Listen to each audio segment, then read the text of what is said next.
Welcome to the March 7th Murray Planning Commission meeting. It's about 6:01. Before we start, we'll introduce our commissioners, Travis Ney, Phil Markham, and Sue Wilson. I'm Ned Hacker, and staff with us tonight are Jim McNulty, Jared Hall, Zach Smallwood, and Brent Farnsworth. So before we start, a couple meeting notes to please be respectful to all of the participants this evening. If you have a communications device or electronic device, I'd ask you to put it on silent. If you take a phone call, please just step out in the hall and take it, to be respectful for everybody in the chamber tonight. We'll have public comment, so if you have public comment, we'd ask you to restrict your comments to 3 minutes. If you're speaking for a group, we'll give you 5 minutes, and have you come forward and give your name and address before you comment. So excused tonight are Lisa Milkovic and Scott Woodbury, and we'll move on to the agenda. So and Maren Patterson. Thank you. That's right. First item of business, approval of minutes from our previous meeting, which was February, what was the 21. date? 21. Yes. Yeah. February 21, 2019. So if all commissioners had opportunity to look at the minutes, Yes. Yes. any corrections? Otherwise, we'll look for a motion to approve those. Mr. Chair, I'll make a motion that we approve the February 21st, 2019 Planning Commission minutes as written. All right. I have a motion. Is there a second? I'll second. All right. Motion and second. All in favor, say aye. Aye. Any opposed? All right. Thank you. Conflicts of interest. Anybody have conflict of interest with any agenda items this evening? No. No. Nope. All right. And third item, approval of our finding of fact from our previous meeting. Any questions regarding finding of fact? Thought it looked good. All right. And entertain a motion for. Mr. Chairman, I'll make a motion to approve a conditional, the findings of fact dealing with a conditional use permit for Garbett Homes, the Wynwood subdivision temporary parking lot. All right. So I have a motion. I get a second. I'll second. Any other discussion? All in favor, say aye. Aye. Aye. All right, thank you. So, item number 4. Atlas Tower requesting a conditional use permit to allow the construction of a new wireless communications facility in the MU zone on the property located at 314 West Vine Street. And Zach Smallwood, staff is going to present this item. Okay, great. So this is for, like you said, a conditional use for a new monopole located in the MU zone, which stands for mixed use. Monopoles are allowed in the mixed use zone, subject to a conditional use permit. The proposed location of the pole is behind. There's an existing billboard that's located about here, and it's proposed to go a little bit behind that, next to I-15. Like I said, it's in the mixed use zone. So here you can see I've marked where the proposed location of it is. That billboard is right there. Zooming into this a little bit more, the compound that surrounds it will be an 8-foot fence. In the application materials that are provided to you guys, there is a barbed wire. That is a condition that we've asked that be removed. Barbed wire is not allowed in the MU zone. And then inside the compound, there are spaces for 3 end users with the different arrays. So some of the information that you need to be aware of is location of housing. monopoles aren't allowed to be within 165 feet of a monopole. This would be 180 feet away, so it does meet that, and it's outside of that. And the power department has asked that the pole maintain a 10-foot clearance. That's including the arrays and everything, be 10 feet away from the existing power line that is also right there on the property. Additionally, there are some conditional use standards laid out in the wireless facilities that I'm just going to go over briefly. There's a compatibility with the area, and it's close to the billboard. I think it complies. It's going to be mostly screened by I-15. That billboard is going to screen most of the monopole. Going northbound, southbound, you're not going to see it very much either. There are two spaces in those additional conditional use standards that call for co-location. They are doing co-location here. The nearest pole that's about 750 plus feet away is just a single user. So this is actually a better pole. It's providing 3 additional end users on that. Is that the one that we relocated for the fire department? No, that is not. This one is on the other side of Commerce, close to Murray Crossing. Is that what it is? I think it's Murray Crossing, the apartments. Okay. So here are some photos of the site here. It's going to be located in this red box area, and you can also see where that power line is as well. So with that, we are recommending approval of a conditional use permit to allow the monopole subject to these 6 conditions. Are there any questions for me? Zach, I'm just a little confused with the site plan. You know, it shows 3 potential leasing areas below Yes. it. What could potentially go there? Yeah. I don't understand. So usually it's just kind of like a housing casing area where they actually put the mechanical equipment that attaches to it. And so if you look at this, it was working so well. Okay, so this is hooked up to electricity, and Sure. then they will reach out to these 3 spaces to provide electricity and kind of the mechanical and that kind of information in there. Okay. I'm obviously not an engineer. Either am I. All right. Any other questions? All right. Is the applicant here? Do you come forward and state your name and your address for the record? My name is Cornelius Whitehead, Site Acquisition Manager for Atlas Towers 1 LLC, and my address is 3002 Bluff Street, Suite 300, Boulder, Colorado 80301. All right.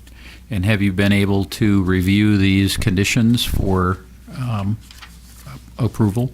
Yes, I have, and we will be able to meet all of them. All right. Excellent. Would you like to add anything to the presentation? I would just kind of like to let everybody know who Atlas Towers is and actually kind of what our role in this project is. So you did mention the ground space leasing area. Right now we are working this project on behalf of T-Mobile, who will be occupying one of those leasing areas at the bottom as well as one of the antenna arrays at the top. We as Atlas Tower are the actual tower company that is responsible for bringing this service to your T-Mobiles and the like. While we do have T-Mobile right now, and as Zach mentioned, we do have plans to try to co-locate as many carriers on the tower that we can. I know that's just kind of what I wanted to add. We've been in business since about 2007. We've done a little bit over 120 towers in the continental United States, and we would like to make this 121. Do you have any questions for me? Any questions? All right. Thank you. All right, thank you very much. All right. I will open the meeting for public comment. Does anyone have public comment regarding this item? Seeing none, I'll close public comment and bring it up here for any additional discussion or a motion. Mr. Chair, I will make a motion that we approve a conditional use permit allowing construction of a wireless communication facility at the property address 314 West Vine Street in the MU zone. All right. I have a motion. Is there a second? Subject to. Oh, yeah. So, yeah, subject to conditions 1 through 6. Thanks. Thank you. Good. Second. No, that's good. That's Right. good, Sue. A motion Thank and you. a second. Any other discussion? Jared, Zach, will you do a roll call vote, please? Yes. Yes.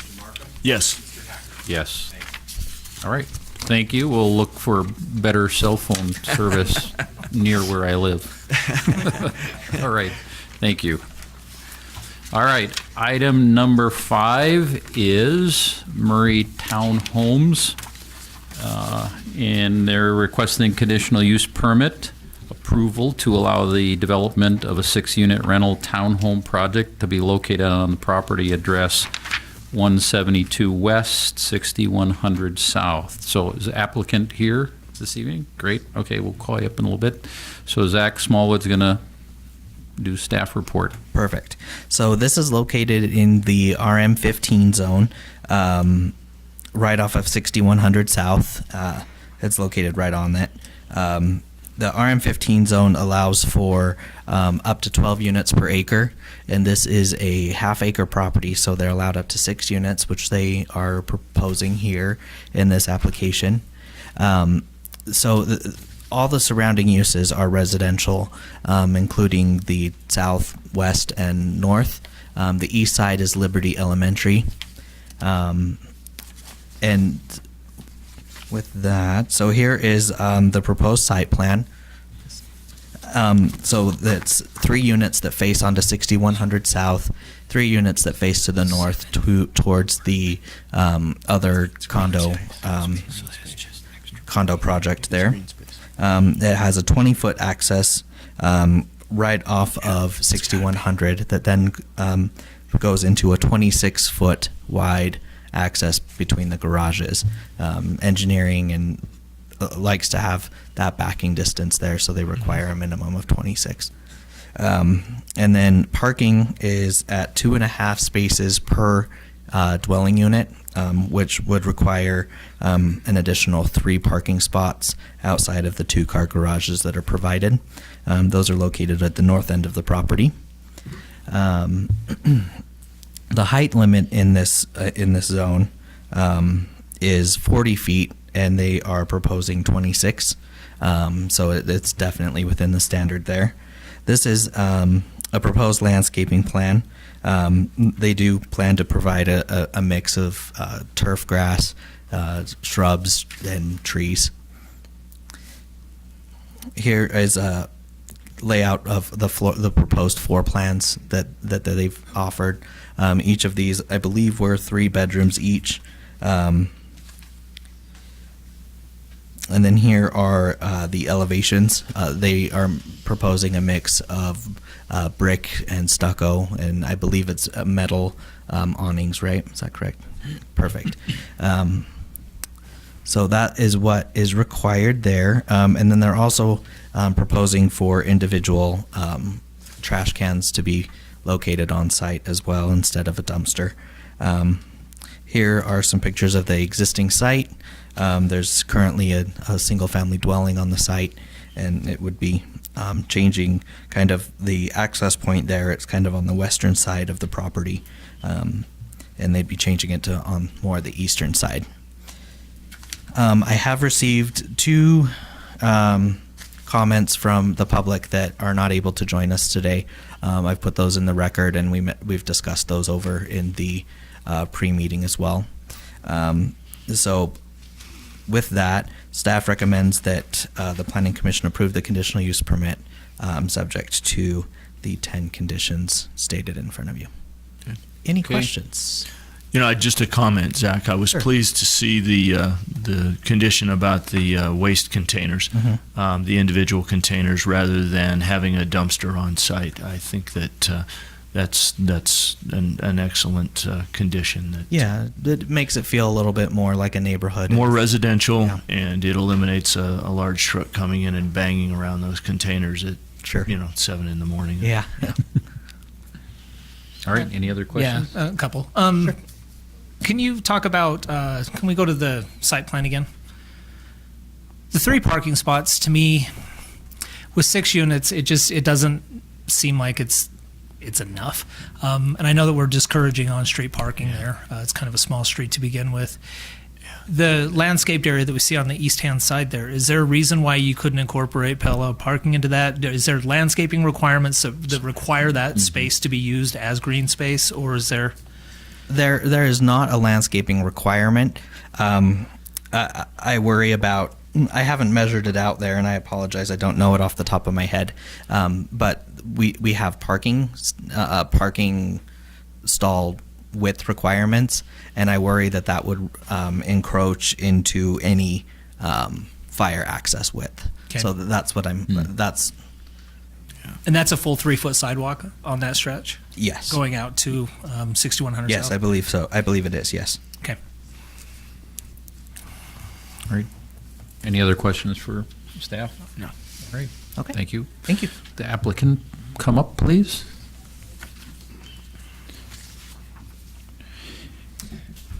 Jonathan Oliver.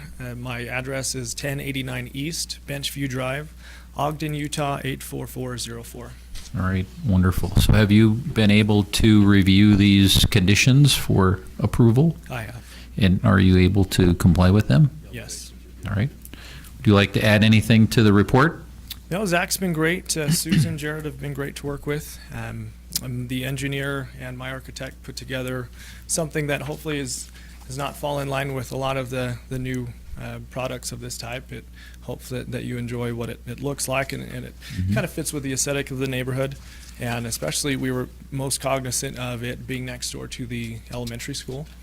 And so with it being with the larger size of units, that we would hopefully attract a better clientele to rent there. What we had as far as feedback from other investors and other developers and builders, they did express an interest. I'm not sure what the public comments were. I did get some personal emails from the neighbors and residents as far as having them be individual units to sell as individual products, so that we could have more homeowners as opposed to renters. I know that goes against the code here, so I'm not proposing anything of the such, but just wanted to state that was what that was the feedback that we got for the past month repeatedly. So just wanted to state that for the record as well. Okay, wonderful, thank you. Does commissioners have any questions for the applicant? None? All right, thank you very much. Thank you. All right, any other discussion? All right, I'll open the meeting for public comment. Is anyone here to comment on this particular agenda? Please come forward, sir. And if you would, state your name and your address for the record. Thank you. My name is Carlos Alonso. I'm a resident of the Liberty Oaks condominium complex next to this proposed property. We think that I'm also a member of the Homeowners Association of the Liberty Oaks condominium complex. We think that this addition to the community is an excellent idea. We have only two concerns that I'm sure can be properly addressed. One is the lack of sufficient parking spaces for visitors, and we are concerned that during holidays, times where many people come to visit the renters, some of that vehicles will overflow to the visiting parking areas of our condominium. And it will create, especially for the board, issues with the residents, because they will complain and it will be problematic. The other concern that we have is that there are no plans for a children's playing area. And we are concerned that children of the renters and children of the visitors may, over time, learn about the children's playing areas in our complex. And that could create a potential liability, especially for our board, because we have to deal with any accidents children are not being properly oversight. So those are the two concerns that we have, and hopefully, maybe the renters can receive proper guidelines not to abuse the facilities in our condominium. That's all. All right. Thank you. Thank you. Are there any other comments, public comments for this agenda item? All right, we'll close the public comment period. And Zach, would you like to talk to either of those again? Talked about them a little bit. Okay. Thank you for your comments. I appreciate that. So the difficulty here is that we have to go off what the code requires, which is 2.5. So they are meeting what's required of the code. Yeah, for parking. I apologize. I'm not, and I don't have the calculation of what Liberty Oaks, I believe, is the name of the condominium. I'm not sure what they were parked at, but I would have to assume that it was at 2.5 as well. So it's still in line with what we would anticipate. And regarding the amenities, there isn't an amenity requirement in the code for these type of projects. I would say that there's the school next door that if I were a kid, I'd be at the school most of the time playing on those. So those are kind of what I can address at this point. All right. Is there any questions for me? Can I just make a general comment? I think that having the elementary school next door does help for those busy holidays when there are a lot of extra families in there that you're going to park over there. The school district's not going to go after you and try to tow your car. Right. So I think, and those are obviously when school is out, so you're not going to have conflicts with the school in general. Yeah. I agree. I'd like to see extra parking on the property, but code does not call for it, and therefore it's just not something we can impose on them.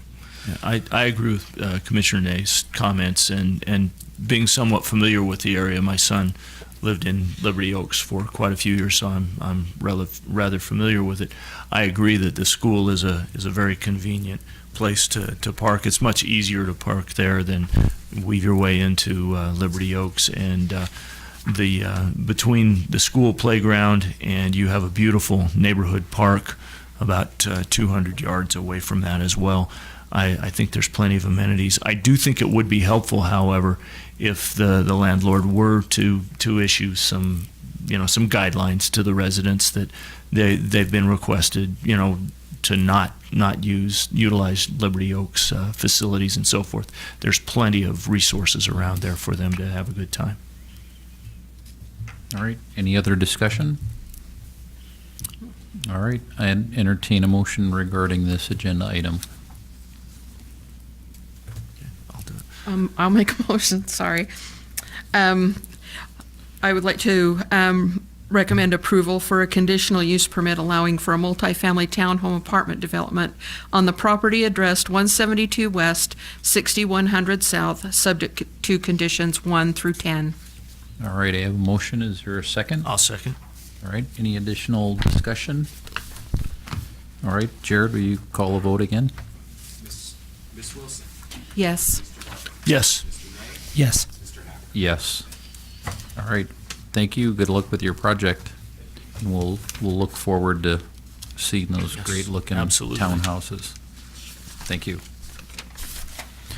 All right. Agenda item number 6.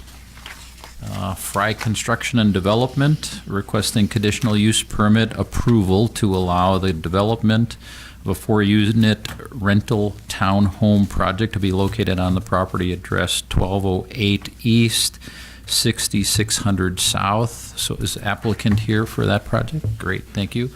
And Zach Smallwood's going to present this for us. I'm getting a workout tonight, just up and down, really quickly too. So. Well, we're going to expect to see results. I then. know. I hope so. I would like to see results. All right. So this is a request for for a new apartment building located roughly on 6600 South and about 1200 East. This is located in the RM25 zone, which allows for a base density of 22 units per acre. The site is roughly 0.23 acres, which allows up to 5 units. The applicant is only proposing 4, however, due to some site constraints. Here you can see the layout. Additionally, much like in the previous application, dwelling units are parked at 2.5 unit or stalls per unit, requiring 2 additional stalls in this area. One of the things that we would like to see is a wrapping of the sidewalk so that it meets up to the guest parking area to the south, just allowing you're not walking on landscaping, what have you. And then let's see. So the applicant is proposing 37 feet high for this project. It's a 3-story project. The limit is 40 here. And so additionally, there are no fencing requirements, but this is wrapped in wood fencing on the south and west sides, and then there's a vinyl fence on the east side. I mentioned in your staff report, it's not a requirement, but I'd like to see them have a discussion with the property owner to possibly remove that fence entirely, to kind of make that feel more like a neighborhood street instead of 2 developments just in silos. So most of this stays pretty much the same. The setbacks are the same as the RM15. They're 25 in the front and rear, which they do meet, and with a side of 8 and 12 for a total of 20. The materials here are brick veneer along the bottom, along with hardy board and stucco mixed in on the upper floors. This is the rear side of it. The floor plans call for roughly 3 bedrooms, and there's kind of an entry area as well on the main floor with a powder room. And then these are just kind of pictures of the current site. Pretty vacant right now. I believe there used to be a home on there, and it was demolished at some point. So with that, staff does recommend approval of this conditional use permit, subject to these 9 conditions. Is there any questions you have for me?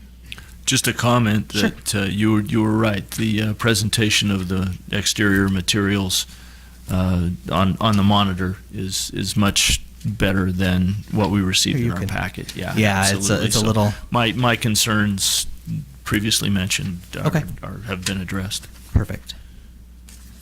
All right. Any other questions for staff? All right. Thank you. Okay, thank you. Does the applicant please come forward? Brandon Fry, 4625 South, 2300 East, number 109, Salt Lake City. My comments are just want to thank Zach for his help through the process. Made it quick and easy and painless. Hopefully we put together a product that will fit well with the community, and I think we've met all the requirements and haven't tried to maximize any potential use on it, so hopefully it'll work well with the surrounding community. All right. Have you had opportunity to review those conditions for Yes. approval? Yeah, I can. Are you able to comply with those? Yes. All right. Thank you. The staff have any questions for applicant or the commissioners?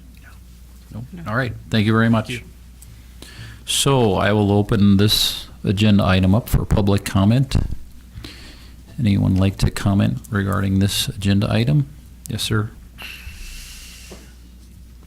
Please come to the microphone and state your name and address for the record, please. Yeah, I'm Orlando Montoya. I live at 1250 East, 6600 South. I've been acquainted with this property since 1966, when Ralph Nesbitt had it, along with all the rest to the west and east. That's now condominiums and whatnot.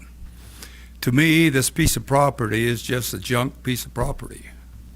The boundaries are 9 feet short face going to the east. All the properties are 9 feet overlapping each other's property. In 1953, during construction of 13th East, they moved the monument and never placed it back where it was. So now all the properties are off here in this property here, which was Ralph's house sitting there. His easement, his property was in the center of his bedroom window. And then the east one goes another feet to the east and continues all the way up to 13th East.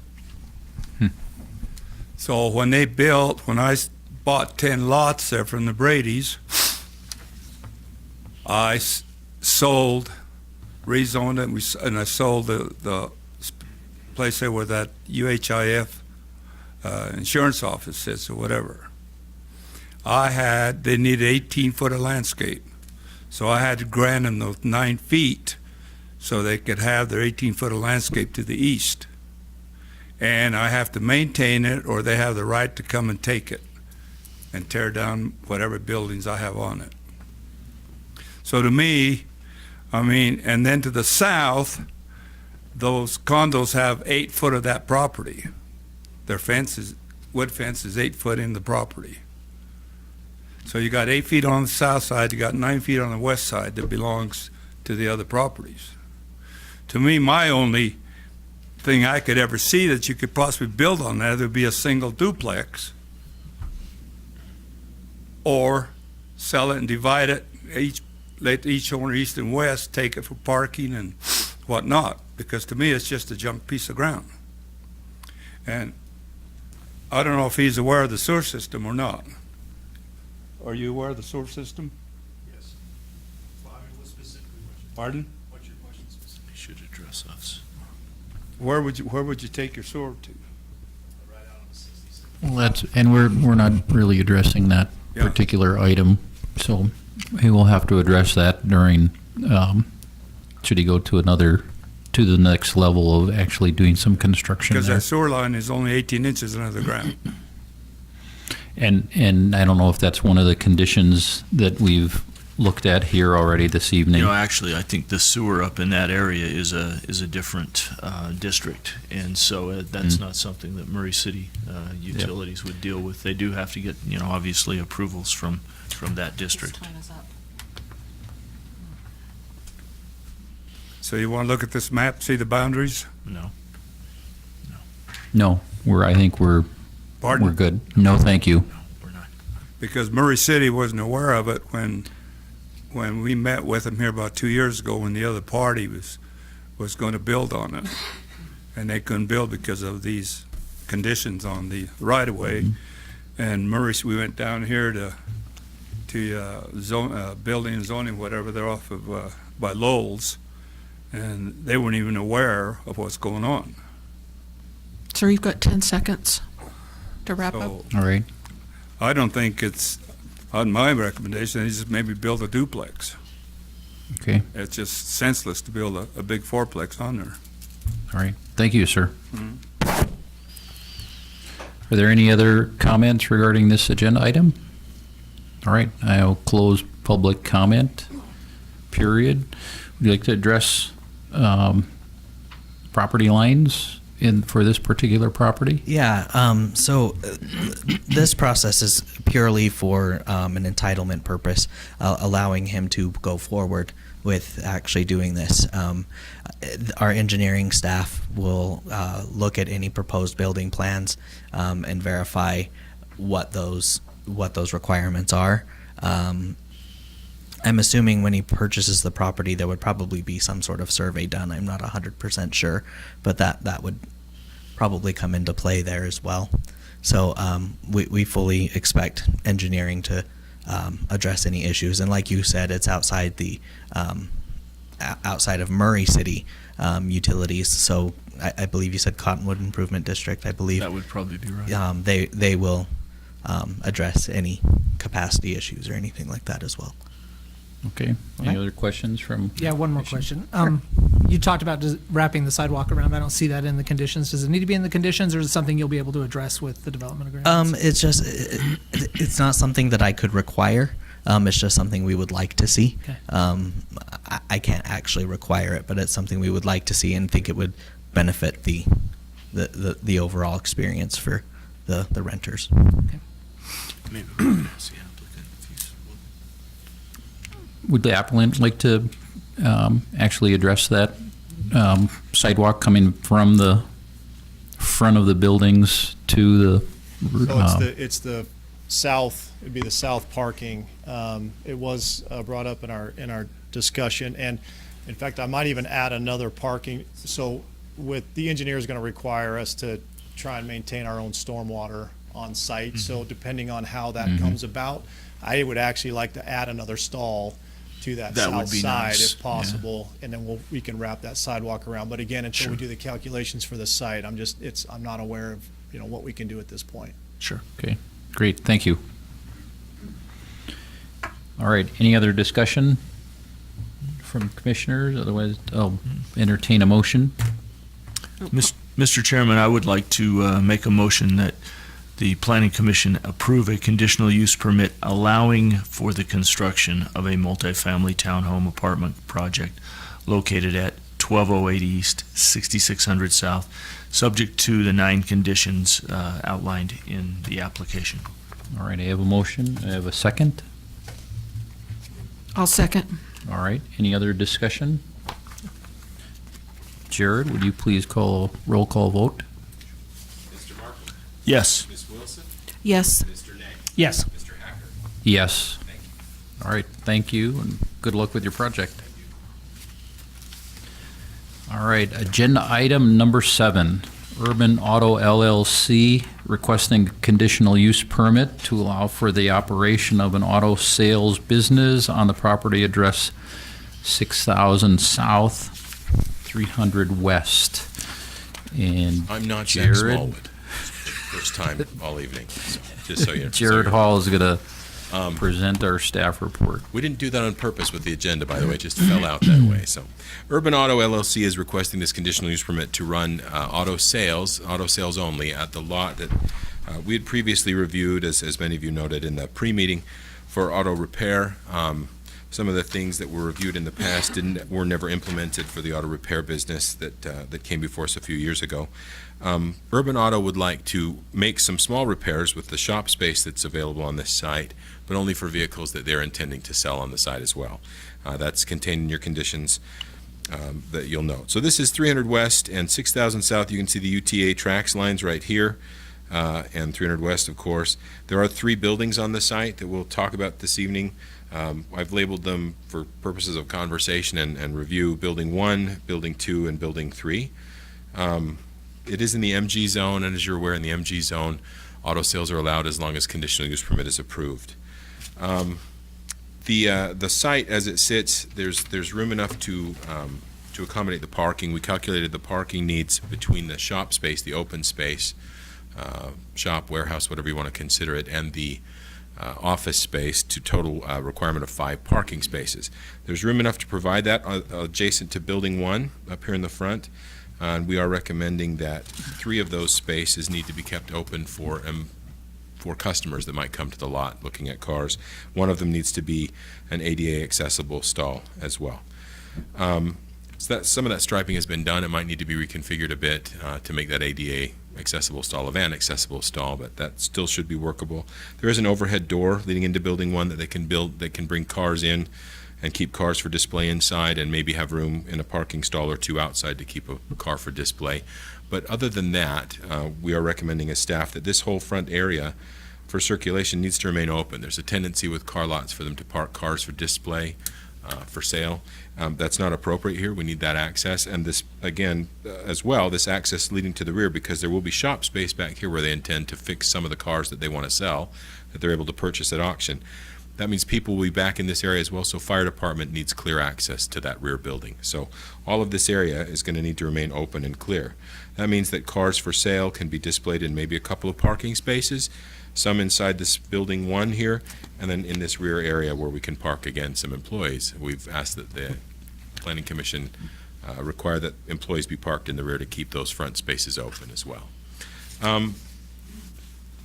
wanted to move on and talk just really quickly about some of the other requirements that we have. Landscaping, when we do conditional use permit reviews, we like to bring the things that we're able to bring into compliance. There is a small landscaping area. It's about 33 feet across here in the front. It is the appropriate 10 feet of depth. There's not anything, I don't want to say there's nothing alive in there. There's nothing alive that's appropriate alive in there at the moment. So we would like the landscaping to be redone. According to our normal requirements, we require a certain number of trees and shrubs per every 100 feet of linear frontage.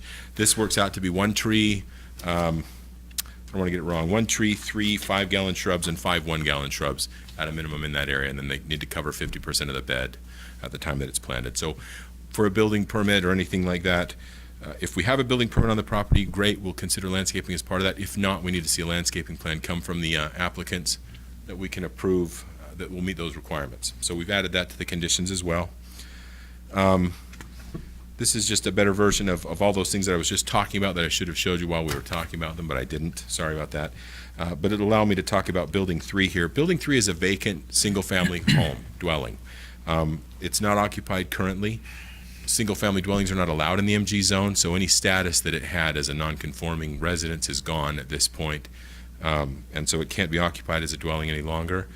There's a potential that they could renovate the building and use it. They're not proposing to do that. And renovations from residential structures, especially really older ones like this building, are difficult, renovating them for office uses or commercial uses. That is a potential for the future. It did come up as a question. So again, these are the areas that need to remain open and clear to that rear building. Just a couple of shots of the site to show you those same areas. Right now, this is a photo from the past, so you can see there's been some vehicles and debris on the property. A lot of that's actually been removed and cleaned up in the past. So, but that's that single-family home that's not going to be occupied as part of the business. The rear building that would be used as shop space, and the front building for office and display and sales, and all of that area that needs to remain open. As I mentioned, you can see back to the back of the property that's been cleared up some. And this is that rear building, Building 2. There's just one car left now and some scaffolding, racking systems. And this is that single-family home that's vacant currently. We are recommending approval subject to the 9 conditions that you see. I think I hit most of those in the presentation. Landscaping, for example. There is not a dumpster on the site. If a dumpster, this is one thing just for interest to bring up. If a dumpster is to be used on the site, it'll need to be enclosed. They'll need to construct an enclosure for it as we require, or keep it inside one of the buildings, and that's fairly common in this kind of area as well. Any questions for staff? Thank you. All right, thank you. Is the applicant here this evening? Could you come forward, please?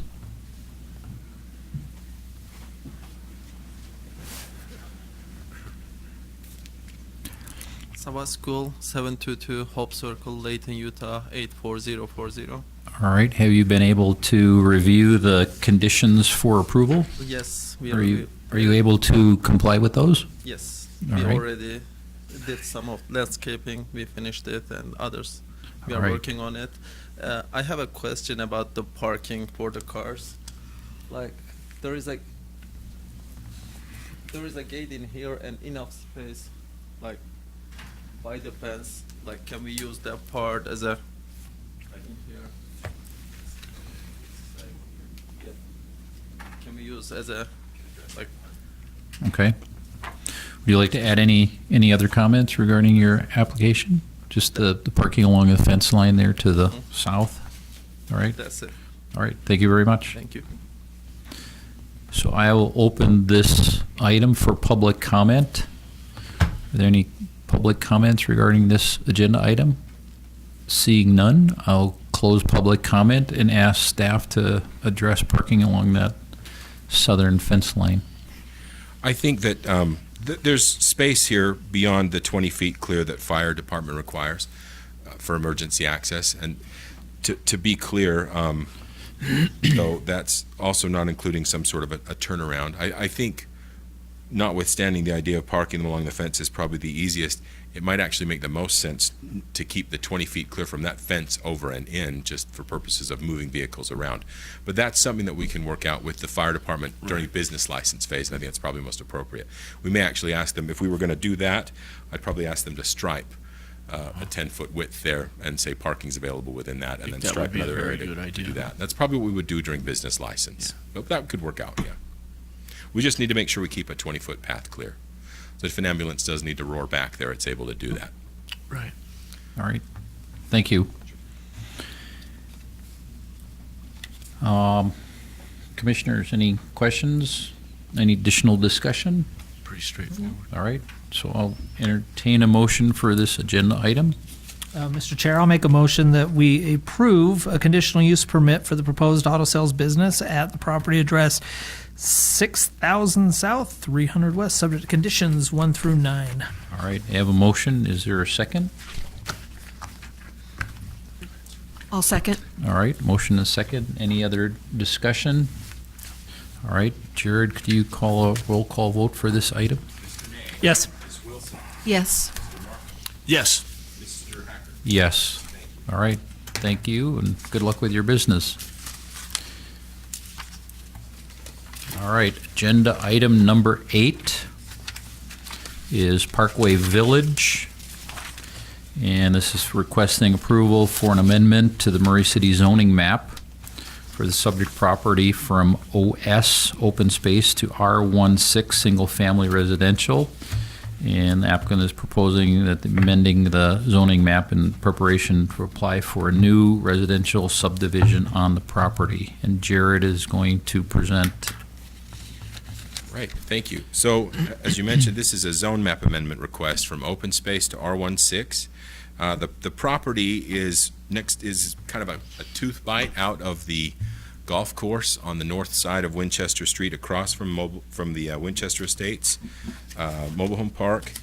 You can see that on the south side here, the property in red. There's several outbuildings and an old home there. It was the Turpin home, I believe, that people know it as. The open space zone is the golf course's designation, and the Turpin property was part of that designation as well, and it's remained such until recently. This is the section of the future land use map. And as you can see, we did in the last iteration of the general plan identify this property as low-density residential for a potential future zone change. And the categories that apply, the zoning designations that apply to that designation include R16, which is the request. So in that very basic way, it does kind of meet the first of our tests for this kind of property. The home sits, as I said, kind of in the golf course area, and the intent, obviously, for the R16 zone would be to plan some sort of future residential subdivision here. R16 is a zone that allows 6,000 square foot lots, single-family detached homes, and the kinds of uses that go with them. It does have conditional uses for things like churches and schools, to be clear, but the applicants in this case have made it clear that their intent is to propose some sort of residential subdivision that you would see in the future. Again, you can see the density would be roughly similar to the mobile home park to the south, and it would be exactly similar to the Garbett Homes project that's located just around the corner on 7th West, the 126 homes that are going in. Just a couple of pictures from of the property. I took these during election season just to let you all reminisce a little bit about how much everyone loves that. So. There were some signs on the property at the time. This is looking across the Winchester Street at the subject property. As I said, there are several old buildings on that would obviously be removed for development. Looking across to the south, you can see Winchester Estates. It's nicely kept. It'll be a great area. It would be a nice area and a good fit, in our opinion, as staff for a small subdivision of some kind. And then wanted a final shot looking down Winchester Street to the west as it rises up to 13th West there. This is the frontage of the property right here, so nice location there for that. Staff is recommending that the Planning Commission forward a recommendation of approval for the property. It does meet the goals and objectives of the general plan. It matches the future land use map, and we feel like it's appropriate. Any questions for staff at this point? I have a random question for you. Back on those photos, approximately what time of day did you take those? Do you have any recollection? 3 o'clock. 3 o'clock. There's 3:10, 3:15. No, that was my exact point. Yeah. About that time. My daughter, who's a photography buff, recommended that was magic hour during November, and so I went. Good. I'm always jealous of Brad's photographs. You know that. I try really hard with these. All right, thank you, Jared. Is the applicant here this evening? Would you come forward, sir, and state your name and address for the record?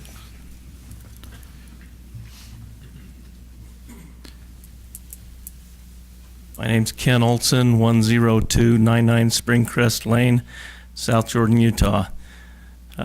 Staff's covered it well, and in the pre-meeting, you discussed the configuration of the golf course and the way the balls go away from the property. We knew that would be a concern, but due to the layout, that really isn't a concern. I live on a golf course now, and so I can appreciate that.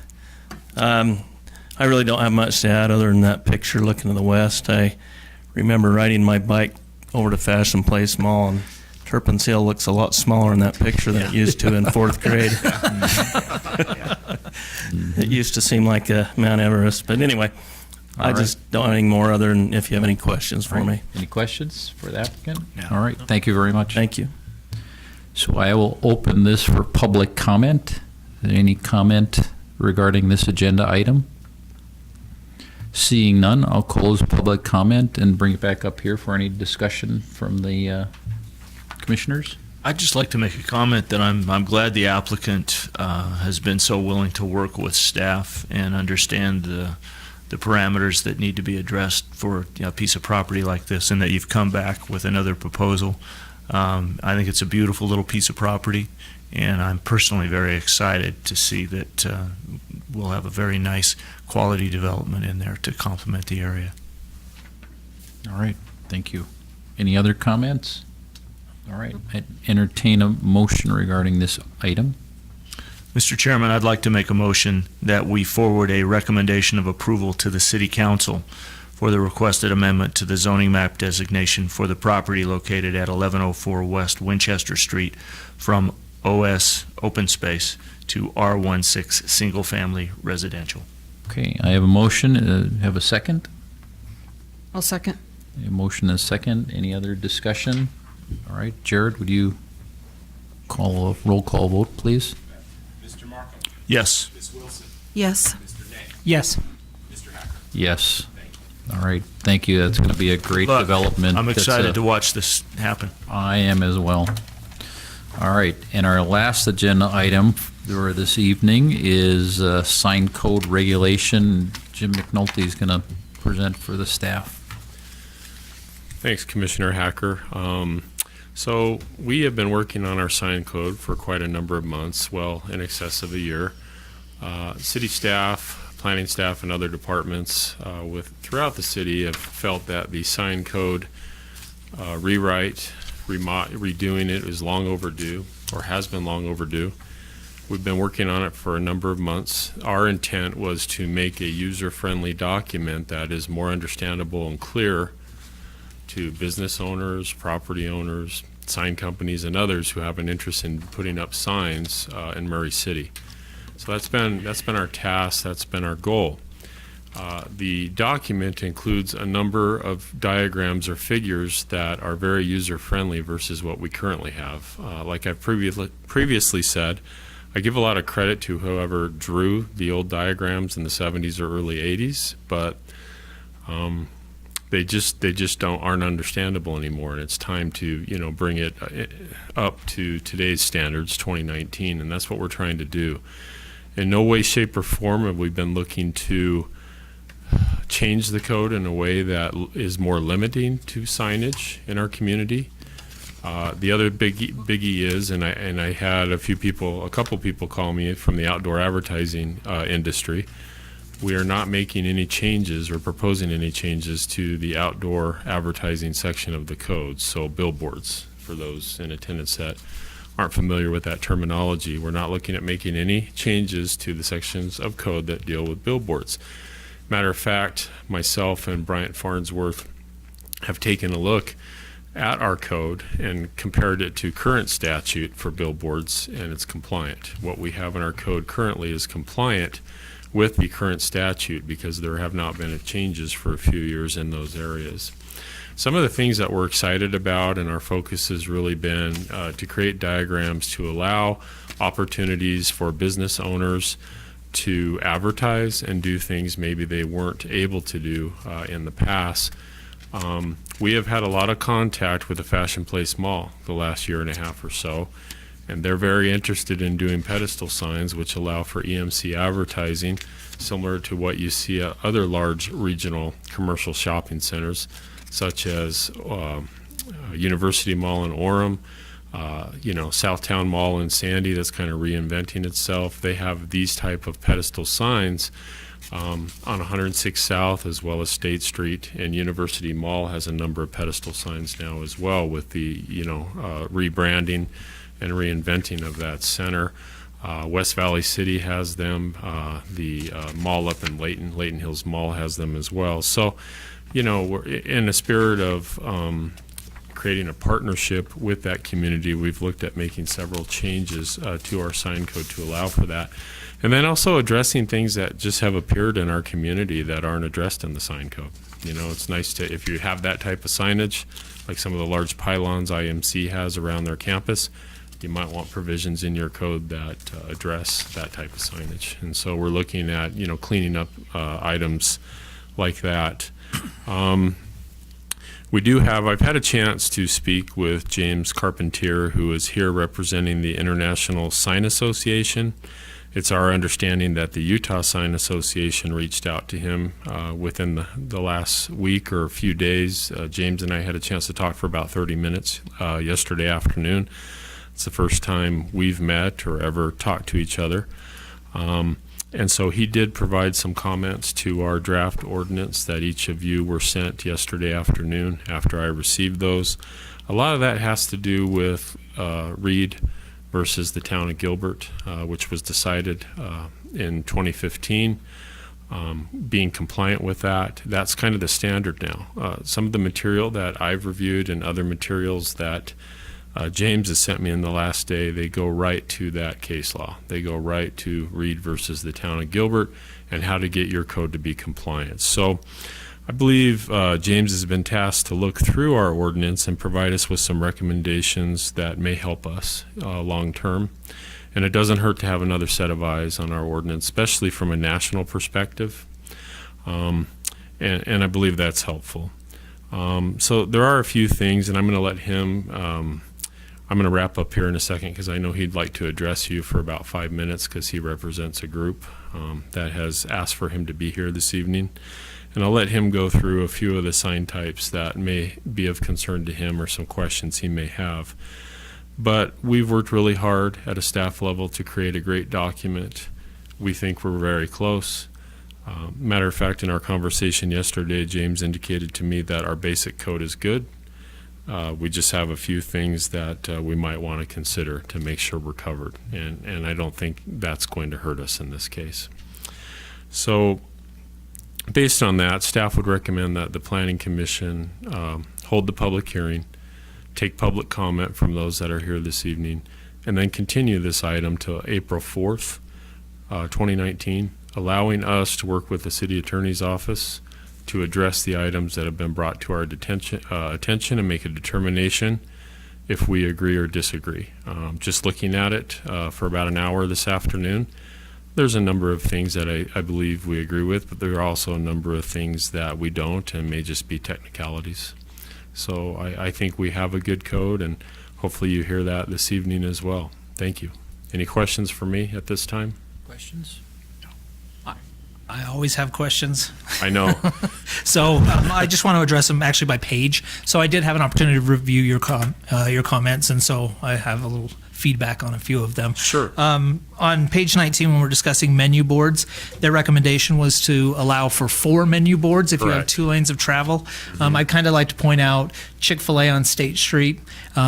They have only 2 menu boards, even though they have the 2 lanes of travel. I think adding 2 to each lane of travel is just too much signage. I just simply don't believe that you need to have 2 large menu boards for each lane of travel. Companies can get creative in ways to digitally display their menus. I think they can display it on one. Right, and that's not the only one, Commissioner Ney. That's a great comment. The new McDonald's on State Street, closer towards the mall on the south end of town, which is only a few years old, is the same. They have 2 menu boards, one for each drive-through, because we know McDonald's always has the 2 drive-throughs. So. On page 20, there's a recommendation to have monument signs up to 12 feet tall. I simply think 12 feet is too tall for a monument sign. I know that historically we've been between 6 and 8 feet in the city. I think it's appropriate in size. You can see it when you're traveling from a distance. I don't think there's any need to go higher than that. On page number 21, the pylons, there were a couple different things on pylon signs, including electronic message boards on pylon signs. If we're looking at the hospital, I just simply don't see a need for electronic messages. I see pylon signs being used as wayfinding signs around large campuses such as what we have at IMC. I don't believe there's a reason to have electronic messaging on it. I also think that on page 24, it's talking about, if we meet all the standards, why do we have to go to the Planning Commission? I think having large signs in proximity to neighborhoods, I think that you still need to be able to consider those, and you shouldn't just flat approve the sign without the public being able to have some comment on it, especially when you get into large signs over by the mall. Page 32, this is where I agree with him.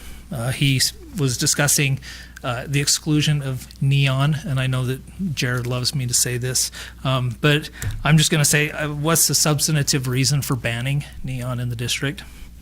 On page 42, EMC signs, again, they want to just blanket approve them if they meet the standards. I think conditional use permits are still appropriate for that, and I think that we ought to have the opportunity to review those. And then finally, on page 43, they were talking about the distance in which an EMC sign can be to a residential neighborhood.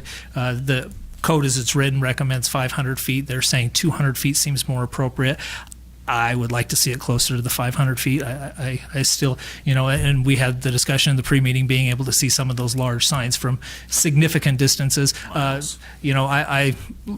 I drive next to Holiday all the time, and there is one sign that is directly next to a neighborhood, and it is the most brilliantly lit sign that I've ever seen. And in the middle of the night, you know that everyone in all the bedroom windows inside of those houses are flashing red as it goes from sign to sign to sign. So I'd like to, have that be considered as well. And that's it for me. Thank you. Thank you. Any other comments? So I will open up meeting for public comment. Anyone like to make comment during this time on this item? All right, come on up. Thank you for coming out, by the way. Chair and Planning Commission, I really appreciate the opportunity to speak. James Carpentier, my address is 3626 North Desert Oasis, Mesa, Arizona. So I do live somewhere around here, but a little ways away. I live out west anyway. Great. So I'm here on behalf of the Utah Sign Association. It's an affiliate of the International Sign Association, so we work arm in arm all the time on everything. So I'm here on behalf of the International and the Utah Sign Association, and we represent only the on-premise sign industry, as Jim talked about. The off-premise, that's another industry, and I won't be talking about off-premise at all. It'll be all on-premise. And I'm just going to mention what I believe to be just the top few concerns. I'm not going to go through everything because there's a number of them, as Jim mentioned, deal with Reed versus Town of Gilbert. And that's really a decision that was just more for you to bring to your attention. We don't get involved in the nuts and bolts of that because it's a little difficult on where you end up in relation to how much risk does the community want to take in relation to the U.S. Supreme Court case and all that other stuff. So I'm not going to even mention anything about it other than we highly in Arizona, we had a group of people that were after every community, and I don't think you've got that here, but it's a potential, and it's something that you really need to look at closely. And that's all I'm going to say about that U.S. Supreme Court case. But some of the things that I think the biggest thing when I look at your code that I would suggest that you consider is the illumination standards for EMCs. You're using, it's a 1-foot candle at the property line, I believe. That's correct, right? Is what's in the code. That's a standard that I see mostly with outdoor lighting. When it comes to EMC signs, we recommend a 3/10 foot candle, and there's a a method to do enforcement without that. It's pretty easy. And it's been adopted by several jurisdictions here in the state that we're aware of. It's Provo, I think Farmington, Salt Lake County, and Lehigh have adopted that standard. So you can check and see how it's actually worked in those jurisdictions. But I can tell you it's pretty conservative. It works really well. And the key is that it's really enforceable because it uses a foot candle, which most outdoor lighting codes use. And the other thing I'd suggest with electronic message center section is that you include an affidavit where the landowner would sign saying we're going to comply with the codes, given the fact that enforcement with EMCs tends to be kind of a big issue, and sometimes it's difficult to stay on top of. And I said I was going to send you an affidavit sample. I didn't do that, but I will. I kind of forgot to do that, sorry. But that just makes enforcement a little easier because the owner is saying, we've received what the regulations are for the EMC or for EMCs, and we'll comply. And if we don't, we may be subject to enforcement action. So I think that's a really good, easy thing to help out enforcement, which is always an issue or concern, and justifiably so with EMCs. And the 500 feet, I'll just say that it's a pretty good distance. In relation to most codes I see are around a couple hundred feet. That's why we suggested that. And with the brightness standards and automatic dimming that you have in the code, the brightness is really very similar to, and it should be, and I can tell you it's based upon readings that I've taken where we've had EMCs next to static signs. The signs the EMC signs look very similar to a static sign, the one that does not have electronic message center. So that once the brightness is more equitable and you do have a brightness level that's hopefully along what we're recommending, you won't have this situation that you described where you've got a sign that can be seen for way too far away. That shouldn't be the case, especially, well, these are smaller signs, most of them that we're looking at. So that shouldn't be an issue if you adopt that standard that we're suggesting. 1, 2, 3. Let's see.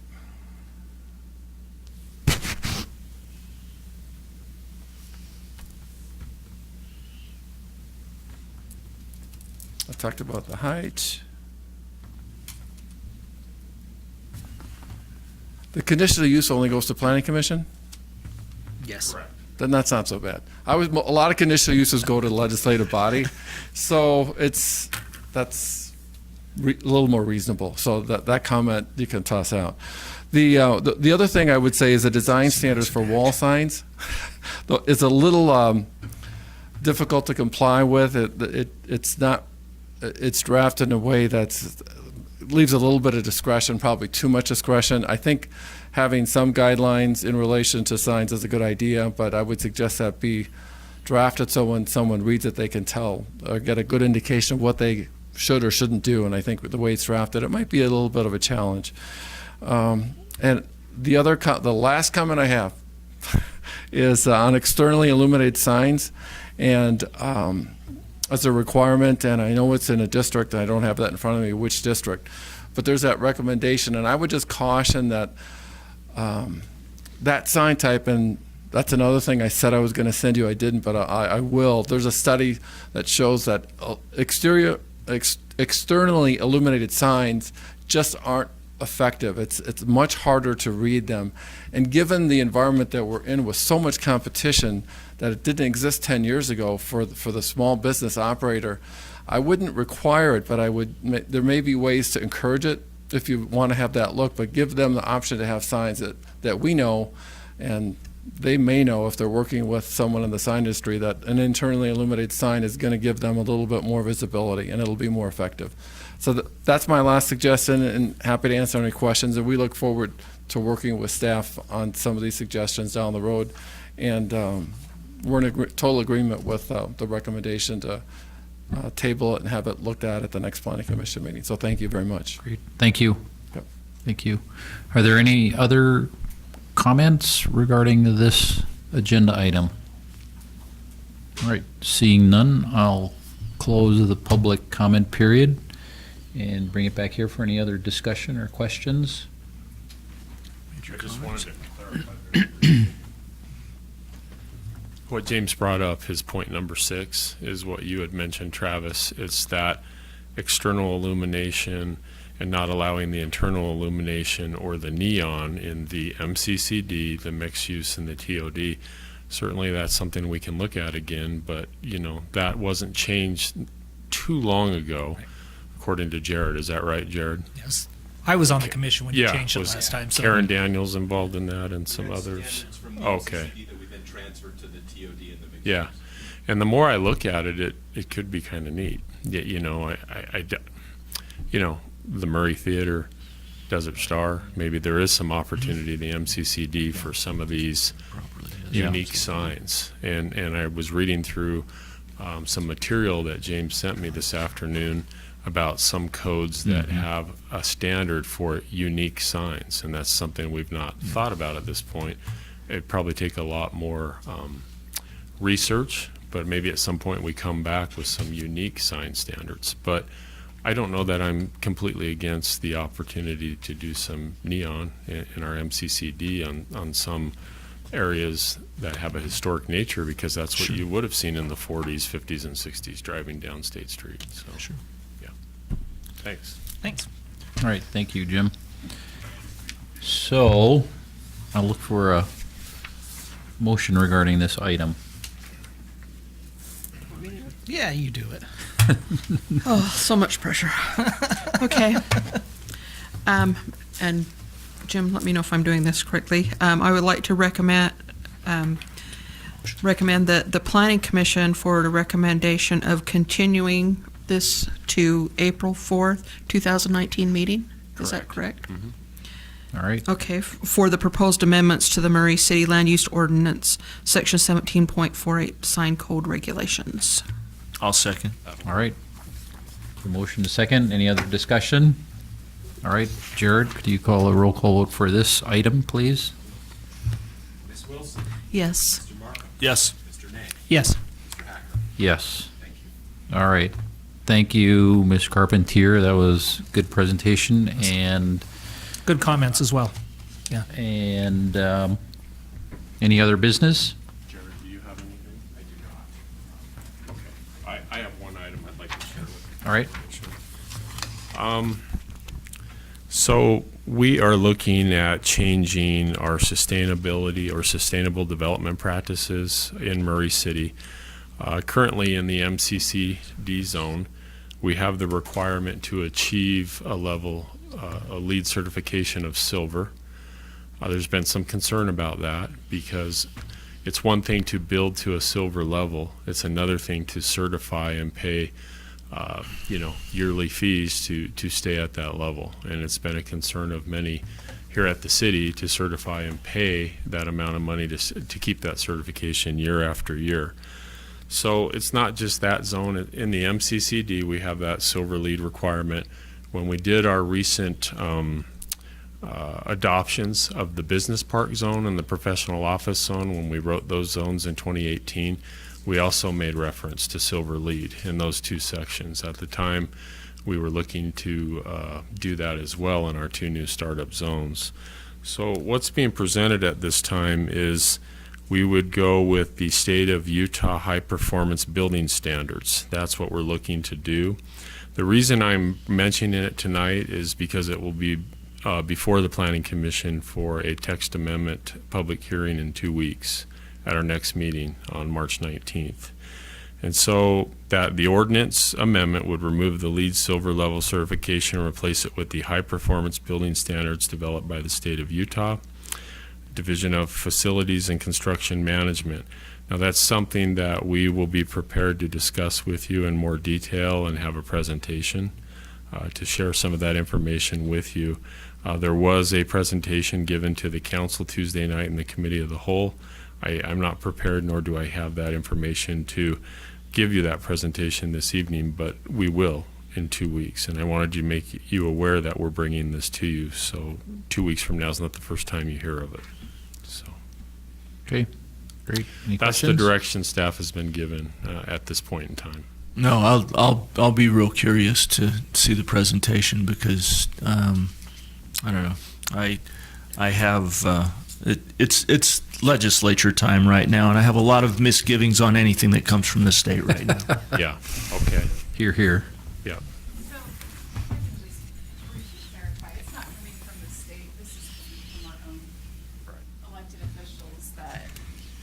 essentially are concerned about spending 1 or 2% of a total cost on a $25 million building to have ongoing certifications. And so the state has had this high performance building in process since the early 2000s, and all of the new buildings that have been built up at Utah State, up at the U, different areas around the state have been built to this level. In essence, accomplishes sustainability, but at not the cost and the name brand level of the LEED certification. So it's not anything that is coming from the state capitol down, as something that, as we have gotten further into the process of building City Hall, there just are some concerns about spending a significant amount of taxpayer dollar on something that really, in the end, doesn't mean much, because the goal is accomplished. We're just not putting a gold stamp and a plaque on the building. Understand. Thank you. That's it. All right. Anything else from commissioners? Motion All to right. adjourn. A motion to adjourn Second. and a second. All in favor? Aye. Thank you. Thank you all for coming this evening. Thank you.